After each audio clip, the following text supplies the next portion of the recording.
Welcome everyone, and a good Erev Shabbos Shuva. As we are sponsored by the Fisher family, Nishmas Basi Bas Robert, Shlomo ben Avram Alevi, Perel Bas Ruvain. The Neshama should have an Aliyah. We learn also Nishmas Chaim Zanvil ben Moshe, Lefu Shalem Efrel Yom Moshe ben Chai Sarah, B'schus Avram Yom Benish ben Malki Yehuda and family. For Yo Klugman and family for their Gemar Chasima Tova with Parnasa, Berevach, B'chavod, and everything wonderful. Lefu Shalema for my Shver, Avigdaraya ben Rivka, and Meir ben Chaya Sarah, and Le'ilui Nishmas Mordechai ben Aaron. We're learning the last Mishna in the second parak. Kol halayla kosher l'ksir sa'omer. The whole night is kosher for harvesting the omer to be offered on the 16th. Ulehekter chalavim ve'ivarim, to smoke up the fats and the limbs of the karbanos that were offered in the day. Zaklal davashem mitzvah b'yom, something that's mitzvah is in the day, kosher kol hayom. And davashem mitzvah b'layla, something whose mitzvah is in the night, kosher kol halayla. Interesting, this would be a stam mishnah like the opinion that the Pesach, the Afikaimen and the Korban Pesach could be done the whole night, and not like the one that learns out balaylahu, that it's only until Chatzais. And a noteworthy exception over here would be Kriya Shema, which is not the whole day, but only until the end of the third hour.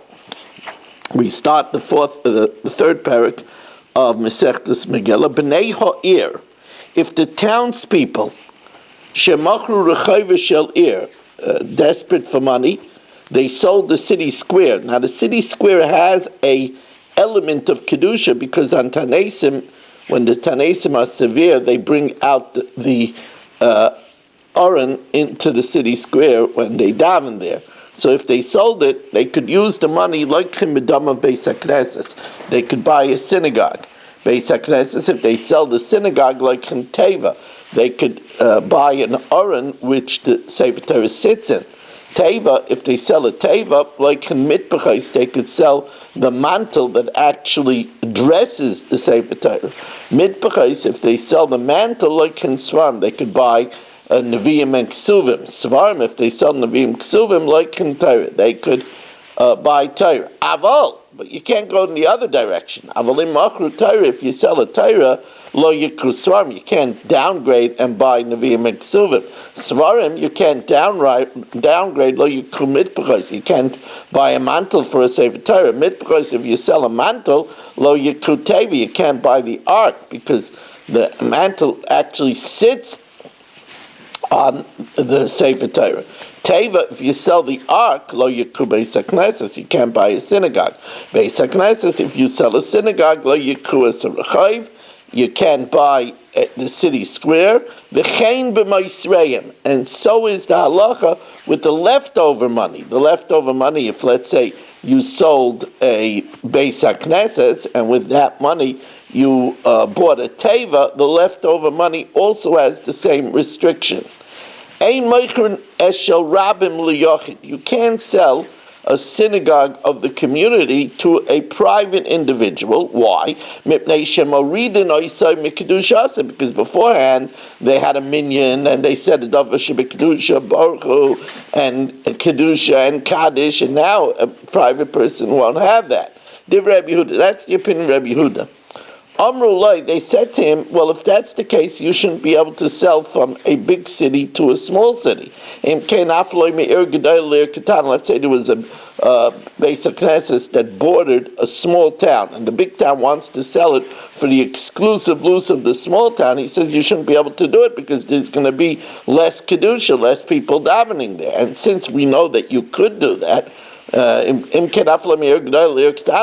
since we know we could do that, so Rabbi Yehuda maintains that we could sell it from the public to a private individual who also plans to daven there. Of course, the Tanna Kama holds that that's different because when the individual is going to daven there, he's not going to be able to say a davar shebkedusha because he doesn't have a minyan. But from a big city to a small city, either way, they'll still be able to say Baruch Hu and Kedusha and Kaddish, so that the Tanna Kama holds would be understandable why that would be allowed, even though to sell to an individual might not be allowed. I want to point out that if you have some time before Yom Kippur, there are some very interesting shiurim that would be very pertinent for your Yom Kippur davening. There's a shir about Vidui.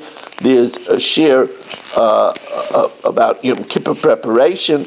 There's a shir I gave, Shabbos Shuvah Drasha. So check it out. Remember to subscribe.